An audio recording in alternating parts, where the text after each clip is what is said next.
अस्सलाम वालेकुम बच्चों, मैं ठीक उम्मीद करती हूँ आप सब भी ठीक होंगे। मैंने अपनी प्रीवियस वीडियो में आपको टाइप्स ऑफ मैट्रिसेस के मतलब डिटेल एक्सप्लेनेशन दे दी थी। उम्मीद है सब बच्चों को समझ भी आ गई होगी, याद भी होगी। उसी से रेलिवेंट एक्सरसाइज हमारी 1.2 है जिसको हमने कम्प्लीटली आज सॉल्व करना है। चले आए इसका क्वेश्चन नंबर 1 देखते हैं क्या है। From the following matrices identify unit matrix, row matrices, column matrices and null matrices. उन्होंने हमें कुछ मैट्रिसेस दे दिए हैं A B C D E F. ठीक है, उन्होंने कहा है कि ये मैट्रिसेस हैं, इनमें आपने बताना है कि कौन सा यूनिट है, कौन सा रो मैट्रिक्स है, कॉलम मैट्रिक्स है और नल मैट्रिक्स है। ठीक है, तो बच्चों आप लोगों को उम्मीद से मैं ये कह सकती हूँ कि सारी टाइप्स अच्छे से याद होंगी, समझ आ गई होंगी और आप ये बहुत अच्छे से बता सकते होंगे ये कौन सा मैट्रिक्स है। चले आए इसको स्टार्ट करते हैं। जी बच्चों, ए मैट्रिक्स उन्होंने दिया है हमारे पास 0 0 0 एंड 0। उसकी तमाम एंट्रीज क्या हैं, 0 हैं। तो जिस मैट्रिक्स की तमाम एंट्रीज 0 हों वो कौन सा मैट्रिक्स कहलाता है, वो नल मैट्रिक्स कहलाता है।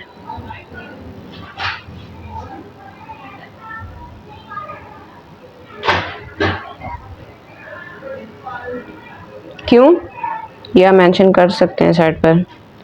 और एंट्रीज आर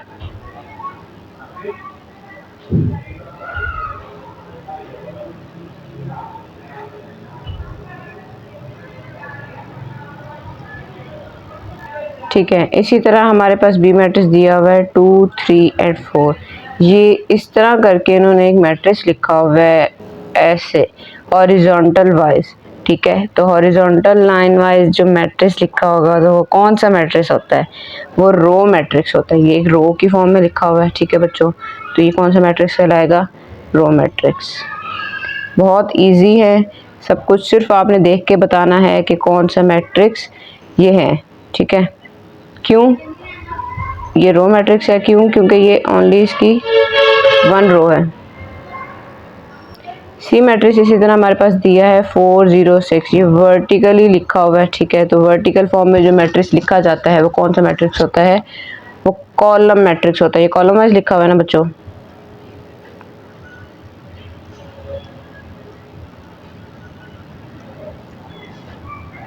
क्यों, क्योंकि इसकी एक ही कॉलम दिया हुआ है, इसलिए इसका क्या लिखेंगे, ओनली 1। ठीक है, ये हमारे पास 0 मैट्रिक्स थे एलिमेंट से, तो इसलिए वो नल हो गया। बी मैट्रिक्स हमारे पास रो वाइज लिखा हुआ है, इसलिए रो मैट्रिक्स कहलाएंगे। सी हमारे पास कॉलम वाइज में लिखा हुआ है, तो इसलिए हम इसे कॉलम कहेंगे। डी मैट्रिक्स हमारे पास दिया हुआ है बच्चों 1 0 0 एंड 1। ठीक है, तो ये कौन सा मैट्रिक्स कहलाएगा, जिसके अंदर डायगोनल एंट्रीज 1 होंगी, तो वो क्या कहलाता है, यूनिट मैट्रिक्स कहलाता है। क्योंकि हमारे पास मैट्रिक्स की उन्होंने ऑप्शन यूनिट की दी हुई, आइडेंटिटी नहीं लिखा हुआ, इसलिए हम आइडेंटिटी नहीं लिखेंगे। क्वेश्चन में उन्होंने कहा है बताएं यूनिट मैट्रिक्स कौन सा है, तो आपने यूनिट ही लिखना है। ठीक है, अगर आइडेंटिटी का बताया होगा तो आपने आइडेंटिटी मैट्रिक्स लिखना है। क्यों, ऑल डायगोनल एंट्रीज आर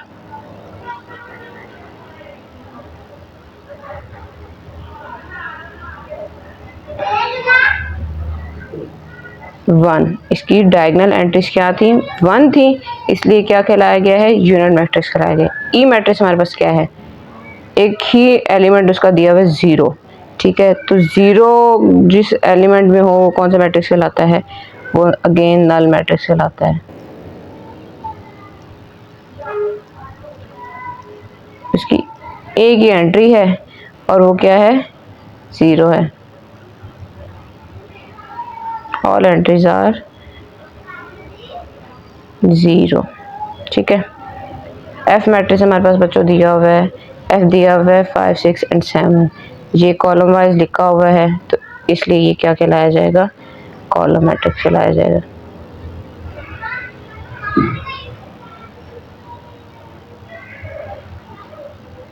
क्यों, क्योंकि इसकी ओनली 1 कॉलम दिया हुआ है, इसलिए हम इसे कहेंगे ये कॉलम मैट्रिक्स है।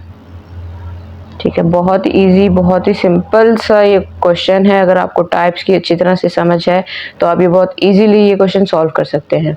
चले आए हम क्वेश्चन नंबर 2 की तरफ चलते हैं। जी बच्चों, क्वेश्चन नंबर 2 है, from the following matrices identify.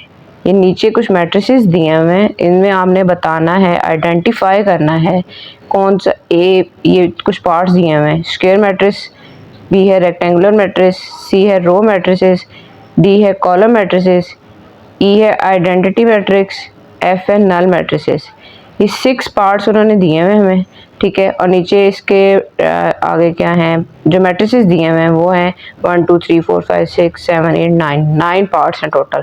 उनमें आपने बताने 9 पार्ट्स के कौन सा मैट्रिक्स बन रहा है, स्क्वायर बन रहा है, रेक्टेंगुलर बन रहा है, जो से भी शेप उस मैट्रिक्स की बन रही है ना, जो वो मैट्रिक्स बन रहा है, तो वो आपने सिर्फ बताना है, आइडेंटिफाई करना है उसको, उसका नाम देना है कि ये मैट्रिक्स ये भी है और ये भी बन रहा है, ठीक है। चलें, ये क्वेश्चन नंबर 1 की तरह ही है सेम। चलें इसको सॉल्व करते हैं। जी बच्चों, क्वेश्चन नंबर 2 का पार्ट 1 हमारे पास है, मैट्रिक्स है -8 2 7 12 0 एंड 4। ये बच्चों कौन सी शेप इसकी बन रही है, शेप देख के आपने इसके row wise and column wise देखें, इसके number of rows is not equal to number of column, ठीक है। तो ऐसा मैट्रिक्स कौन सा मैट्रिक्स होता है, वो रेक्टेंगुलर मैट्रिक्स होता है या स्क्वायर मैट्रिक्स होता है? और बच्चों रेक्टेंगुलर मैट्रिक्स होता है।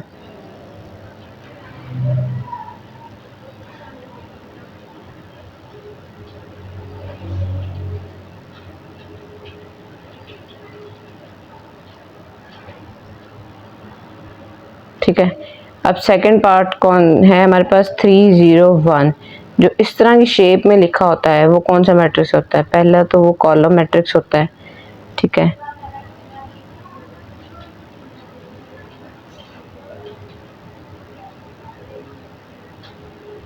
दूसरा वो क्या होता है, ये कौन सा और शेप कौन सी बन रही है, क्या ये रेक्टेंगुलर शेप नहीं बन रही है?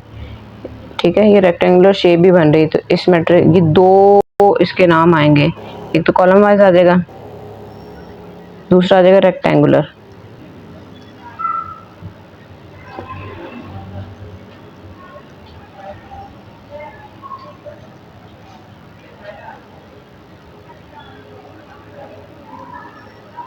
ठीक है, थर्ड हमारे पास मैट्रिक्स दिया हुआ है 6 -4 3 -2। शेप वाइज इसको देखें, number of rows is equal to number of column, ठीक है। तो ये कौन सा मैट्रिक्स है? सब सिंपल सा, ये तो एक हमारे पास स्क्वायर मैट्रिक्स बन रहा है।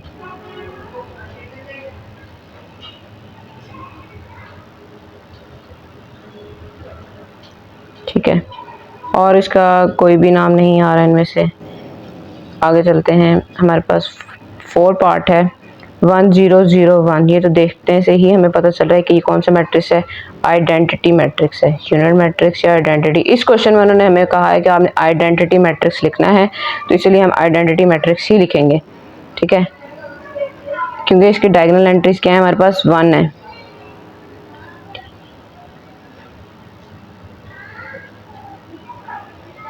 अच्छा बच्चों, क्या ये कोई और मैट्रिक्स बन रहा है इसमें से? Number of rows is equal to number of column, तो क्या हम इसे स्क्वायर मैट्रिक्स भी कह सकते हैं? बिल्कुल जी, हम इसे स्क्वायर मैट्रिक्स भी कह सकते हैं क्योंकि ये स्क्वायर शेप में भी है, ठीक है। इसी तरह पार्ट 5 को देखें, 1 2 3 4 5 and 6। Number of rows is not equal to number of column, तो ये कौन सा मैट्रिक्स बन रहा है? रेक्टेंगुलर मैट्रिक्स बन रहा है।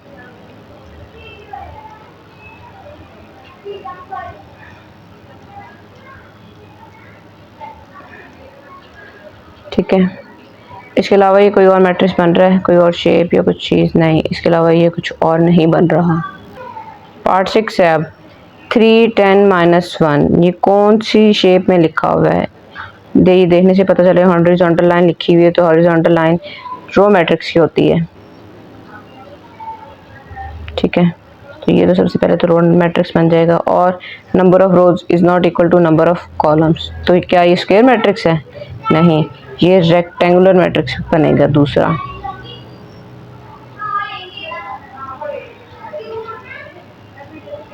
बहुत ही इजी, बहुत के ही मज़े के क्वेश्चन हैं बच्चों। जस्ट आपने, अगर आपको टाइप्स याद हैं तो आपके लिए ये क्वेश्चन सॉल्व करना कुछ भी मुश्किल नहीं है। जी बच्चों पार्ट 7 हमारे पास है 100। ठीक है, number of rows is not equal to number of column. सबसे पहले तो ये बन जाएगा कॉलम मैट्रिक्स, कॉलम वाइज लिखा हुआ है।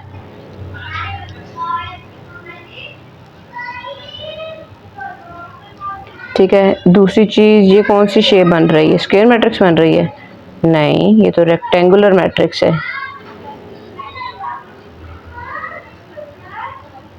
क्योंकि ये रेक्टेंगुलर फॉर्म में लिखी हुई है। तो ये दूसरा इसका क्या नाम आ जाएगा, रेक्टेंगुलर मैट्रिक्स आ जाएगा। Number of rows part 8 is equal to number of column. तो ये क्या बन रहा है, जिसकी नंबर ऑफ रोज और नंबर ऑफ कॉलम सेम होंगे, तो कौन सा मैट्रिक्स होता है बच्चों? स्क्वायर मैट्रिक्स होता है।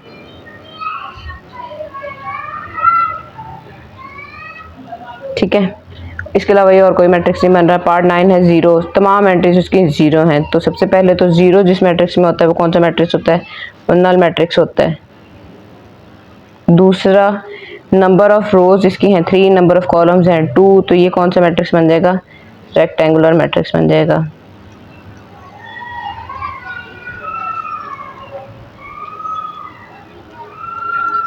इसी के साथ बच्चों ये बहुत सिंपल सा क्वेश्चन इजीली सॉल्व हो गया है। उम्मीद है आपको ये बहुत अच्छे से समझ आ गई होगी। जी बच्चों, इसी के साथ हमारा क्वेश्चन नंबर 3 है, from the following matrices identify diagonal matrix, scalar matrix and unit matrix. जिन बच्चों को डायगोनल, स्केलर और यूनिट मैट्रिक्स का डिफरेंस अच्छे से याद है तो वो तो ये क्वेश्चन बहुत इजीली सॉल्व कर लेंगे, कुछ मुश्किल नहीं है। इसके अंदर हमारे पास पार्ट्स दिए हैं A, B, C and D। आपने बताना है डायगोनल, स्केलर और यूनिट मैट्रिक्स। चले आए इसको सॉल्व करते हैं। जी, क्वेश्चन नंबर 3 का पार्ट A है हमारे पास 4, 0, 0 एंड 4, जिसकी डायगोनल एंट्री सेम होंगी तो वो कौन सा मैट्रिक्स होता है? डायगोनल मैट्रिक्स होता है, स्केलर होता है, या यूनिट मैट्रिक्स होता है? S for same, S for scalar. ये डिफरेंस आपको मैंने याद करने के लिए अच्छे से बताया था, तो ये स्केलर मैट्रिक्स बन जाता है।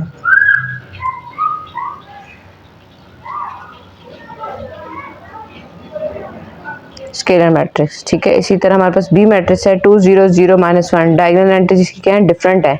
ठीक है, ऊपर नीचे 0 है, तो ये सिंपल डिफरेंट एंट्रीज हैं, तो इसलिए डी से डिफरेंट, डी से डायगोनल।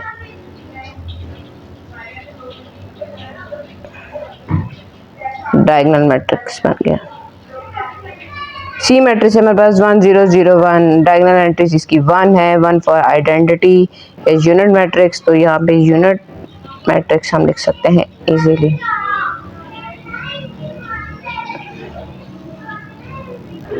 डी मैट्रिक्स हमारे पास दिया हुआ है 3, 0, 0 एंड 0। डायगोनल एंट्रीज इसकी डिफरेंट हैं। ठीक है, तो जब डिफरेंट होंगी तो हमारे पास क्या आ जाता है, डी से डायगोनल आ जाता है।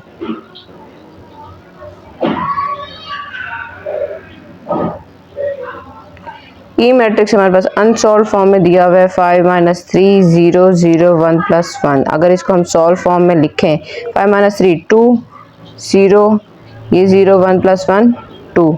डायगोनल एंट्रीज क्या होंगी हमारे पास? सेम होंगी। S for same, S for scalar. बहुत ही इजी क्वेश्चन, इजीली सॉल्व हो गया। ठीक है, चले आए नेक्स्ट पार्ट स्टार्ट करते हैं। जी बच्चों, क्वेश्चन नंबर 4 है, find negative of matrices A, B, C, D and E when matrices are. ठीक है, हमारे पास A, B, C, D and E matrices दिए हैं, उनका आपने नेगेटिव फाइंड करना है। नेगेटिव फाइंड करने का मेथड मैंने बताया था, मैं दोबारा एक्सप्लेन कर देती हूँ कि अगर माइनस साइन को हम दोनों साइड पे अप्लाई कर दिया जाए तो साइन अंदर मैट्रिसेस के चेंज हो जाएंगे और हमारे पास नेगेटिव ऑफ अ मैट्रिक्स आ जाएगा। चलें यहाँ इसको सॉल्व करते हैं तो आपको दोबारा से समझ आ जाएगी।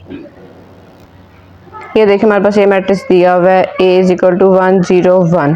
ठीक है, अगर दोनों साइड पे हम माइनस साइन को अप्लाई कर दें, नेगेटिव फाइंड करने के लिए, नेगेटिव का मतलब होता है minus.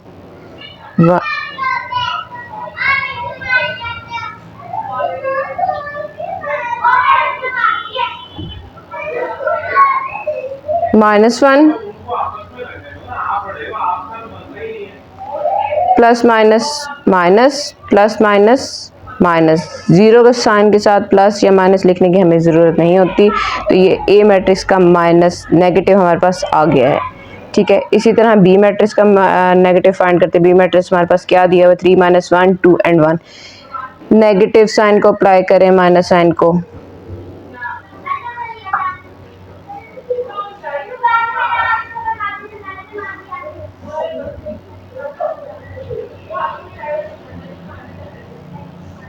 Plus minus minus, plus minus minus, minus minus plus, plus लिखने की ज़रूरत नहीं होती है, प्लस माइनस माइनस। ये बच्चों हमारे पास बी मैट्रिक्स का नेगेटिव आ गया। सिर्फ साइन चेंज होने हैं, आइडेंटिटी जो इनकी एंट्रीज हैं वो सेम वही की वही रहेंगी, सिर्फ उनके साइन चेंज होने हैं और कोई चीज़ नहीं। ये हमारे पास बी मैट्रिक्स का नेगेटिव आ गया।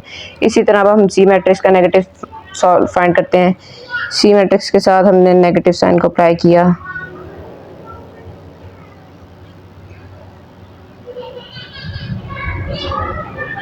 ठीक है। तो हमारे पास क्या आ जाएगा, ये सारी एंट्रीज पॉजिटिव में है, तो जब माइनस साइन अप्लाई करेंगे तो सारी वैल्यूज क्या हो जाएंगी, नेगेटिव में हो जाएगी। Plus minus minus, plus minus minus, plus 6 minus के साथ मल्टीप्लाई हुआ तो -6 हो जाएगा। ये प्लस माइनस -2 हो गया जी। ये नेगेटिव ऑफ माइनस ही हमारे पास आ गया है। इसी तरह डी मैट्रिक्स लेते हैं तो उसके साथ डी मैट्रिक्स में दिया हुआ है -3 -4 2 एंड 5। जब हमने नेगेटिव साइन को अप्लाई किया तो जो प्लस वाली एंट्रीज हैं वो माइनस हो जाएंगी और जो माइनस वाली हैं वो प्लस हो जाएंगी।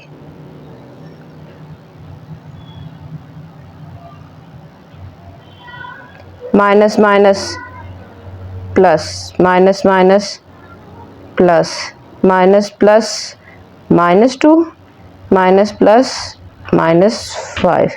इसी के साथ हमारा क्वेश्चन नंबर 4 इजीली सॉल्व हो गया है, ठीक है। इसका अगला पार्ट अब देखते हैं। ई मैट्रिक्स हमारे पास क्या दिया हुआ है, 1 -5 2 एंड ई। अब इसका जब नेगेटिव फाइंड करेंगे तो दोनों तरफ हम माइनस साइन को अप्लाई कर देते हैं, 1 2 -5 एंड 3, ठीक है। तो अब इसका नेगेटिव कैसे फाइंड होगा, जो प्लस वाली एंट्रीज हैं बच्चों वो माइनस में हो जाएंगी और माइनस वाली प्लस में हो जाएंगी, कोई मुश्किल चीज़ नहीं है। प्लस माइनस माइनस, +2 माइनस के साथ मल्टीप्लाई हुआ तो -2 आ जाएगा। -5 माइनस के साथ किया तो माइनस माइनस प्लस होता है, प्लस लिखने की ज़रूरत नहीं है। प्लस माइनस माइनस और ये आ गया 3। एंट्री सेम है, सिर्फ साइन चेंज हुए हैं। इसी के साथ बच्चों हमारा क्वेश्चन नंबर 4 कंप्लीट सॉल्व हो गया है। चलिए नेक्स्ट क्वेश्चन की तरफ चलते जी बच्चों। क्वेश्चन नंबर 5 है, find the transpose of each of the following matrices. हमारे पास ये मैट्रिसेस दिए हुए A B C D E and F। इसका ट्रांसपोज फाइंड करना है। ट्रांसपोज फाइंड करने का मैंने मेथड टाइप्स ऑफ मैट्रिसेस में एक्सप्लेन किया हुआ है बच्चों। मैं फिर से बता देती हूँ ट्रांसपोज कैसे फाइंड करते हैं। ट्रांसपोज जो भी नंबर ऑफ रोज दी हुई हैं, ठीक है, रोज को आपने कॉलम फॉर्म में चेंज कर देना है और कॉलम को आपने रो में चेंज कर देना है, तो वो क्या बन जाता है, ट्रांसपोज ऑफ दैट मैट्रिक्स बन जाता है, ठीक है। चलिए इसको सॉल्व करते हैं तो आपको इजीली मजीद समझ आ जाएगी जी बच्चों। यहाँ पे मैंने ये पार्ट्स लिख लिए हैं matrices A B C D E F। उसका अब ट्रांसपोज फाइंड करना है। ट्रांसपोज फाइंड करने का मेथड ये है, taking transpose on both side. A के ऊपर ट्रांसपोज ले लें, उस मैट्रिक्स के ऊपर ट्रांसपोज ले लें, ठीक है, 0 1 -2 इसके ऊपर ट्रांसपोज ले लें। तो ए मैट्रिक्स का ट्रांसपोज हमारे पास क्या आएगा, ये मैट्रिक्स हमारे पास लिखा हुआ है कॉलम फॉर्म में। अब इसको कैसे हमने ट्रांसपोज लेना है कि कॉलम को हमने किस में चेंज कर देना है, रो में। 0 1 -2 ये क्या बन गया है, रो फॉर्म में, ठीक है। तो रो फॉर्म में लिखने के साथ इसका क्या बन जाता है, ये ट्रांसपोज फाइंड हो जाता है। सिंपल सा स्टेप है, कोई मुश्किल चीज़ नहीं है। अगर कॉलम में दिया हुआ है तो आपने इसको रो में लिख देना है। नेक्स्ट सॉल्व करते हैं तो आपको समझ आ जाएगी। मजीद बी पार्ट दिया हुआ है हमारे पास 5 1 6। बी का ट्रांसपोज अगर लें हम, दोनों साइड पर ट्रांसपोज लें। सबसे पहले 5 1 6, ठीक है, इसका भी हमने ट्रांसपोज ले लिया। तो बी का ट्रांसपोज क्या आ जाएगा हमारे पास, रो फॉर्म में लिखी हुई, तो अब इसको हम कॉलम फॉर्म में लिखेंगे। कॉलम में कैसे लिखेंगे, 5 कॉलम नीचे 1।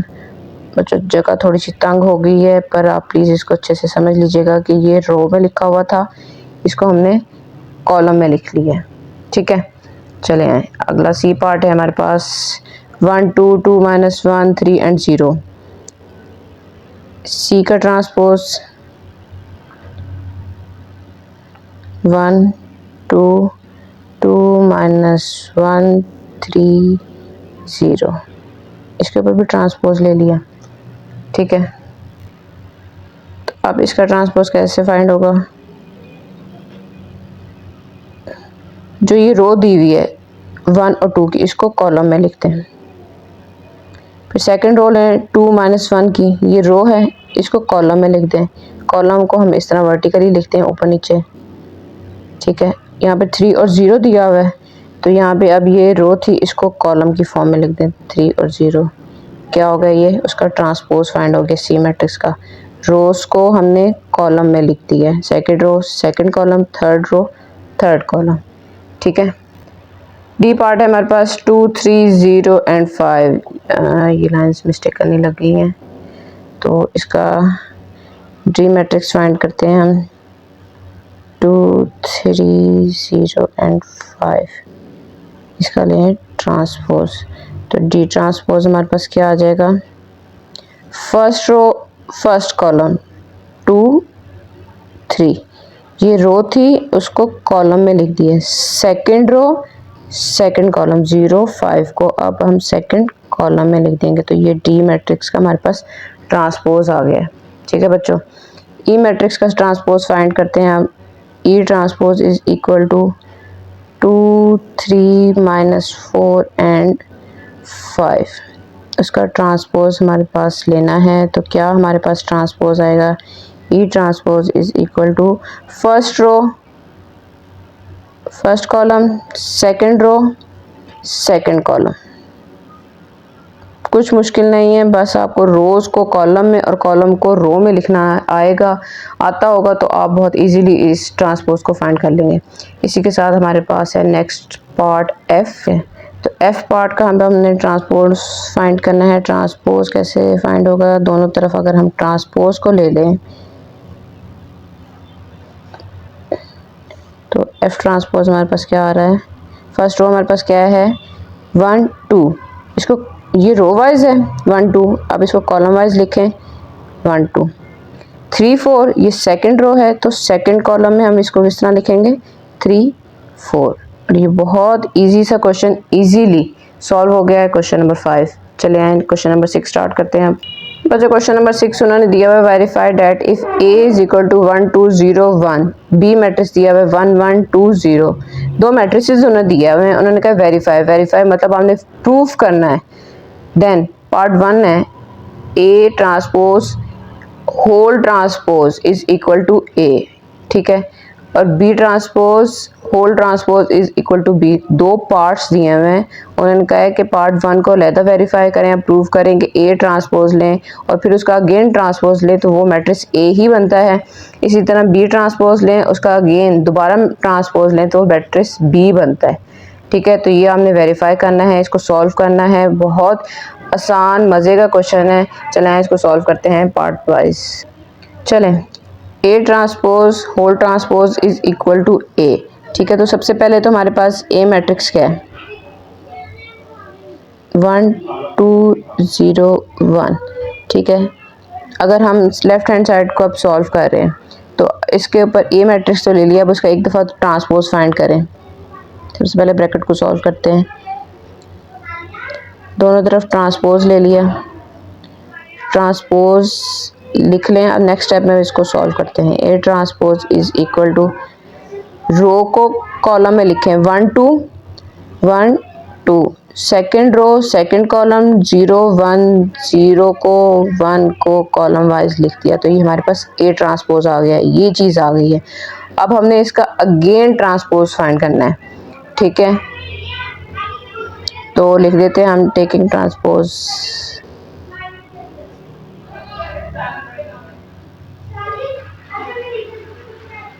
अगेन यहाँ पे लिख लें, यहाँ पे लिख लें।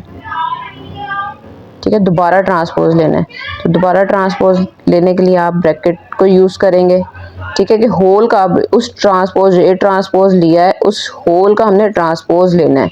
तो जो ए ट्रांसपोज लिया है वो हमारे पास कौन सी वैल्यूज आई हैं? 1 0। 2 1। बच्चों ये ध्यान से वैल्यू आपने लिखनी है, ये ना हो कि आप लोग क्वेश्चन के पार्ट को ही यहाँ पे लिख दें दोबारा से, तो वो आपका गलत हो जाएगा। ए ट्रांसपोज का ट्रांसपोज लेना है, ठीक है, ए का नहीं लेना है। ए का तो हमने पार्ट शुरू में लेना था, वो तो हमने फाइंड कर लिया कि ए का ट्रांसपोज ले लिया। यहाँ पर ए ट्रांसपोज का ट्रांसपोज लेना है, तो इसलिए आपने ए ट्रांसपोज की ही वैल्यू लिखनी है, ठीक है। चलें, ए ट्रांसपोज का होल ट्रांसपोज हमारे पास क्या आ रहा है,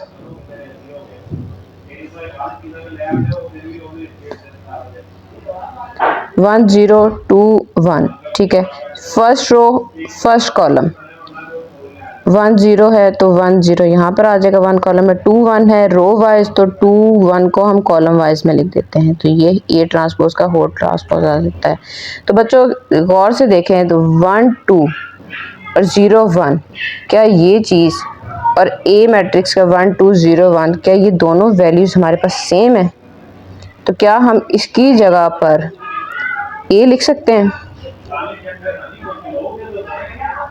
A transpose whole transpose is equal to A.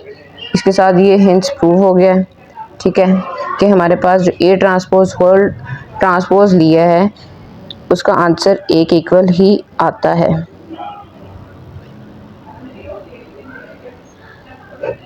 Part 1 हमारा कंप्लीट हो गया, पार्ट 2 की तरफ चलते हैं।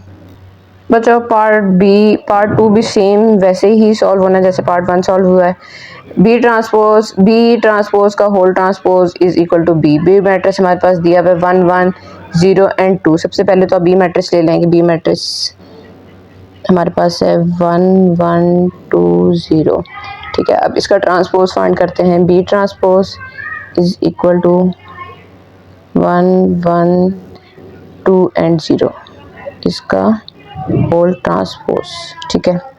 तो इसका ट्रांसपोज जब लेंगे तो हमारे पास क्या वैल्यू आ जाएगी, B transpose is equal to first row first column 1 1, row 1 में था हमारे पास 1 1, उसको कॉलम वाइज में लिख दिया है। रो 2 में हमारे पास 2 0 है तो उसको कॉलम वाइज में लिखेंगे तो 2 0 आ जाएगा। ये हमारे पास बी ट्रांसपोज का आंसर आ गया है।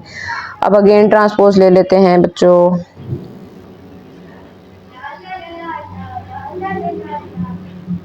अगेन ट्रांसपोज लिया तो बी ट्रांसपोज का होल ट्रांसपोज आ जाएगा हमारे पास। बी ट्रांसपोज में यहाँ पे कौन सी वैल्यूज आएंगी, 1 2 1 0 वाली आएंगी कि 1 1 2 0 वाली आएंगी? जी बच्चों ट्रांसपोज वाली आएंगी, 1 2 1 0 वाली।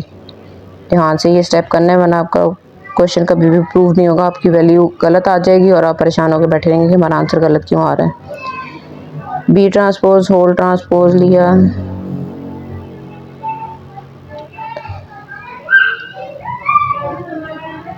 First row first column 1 2, first column में 1 2 1 0, first second row second column,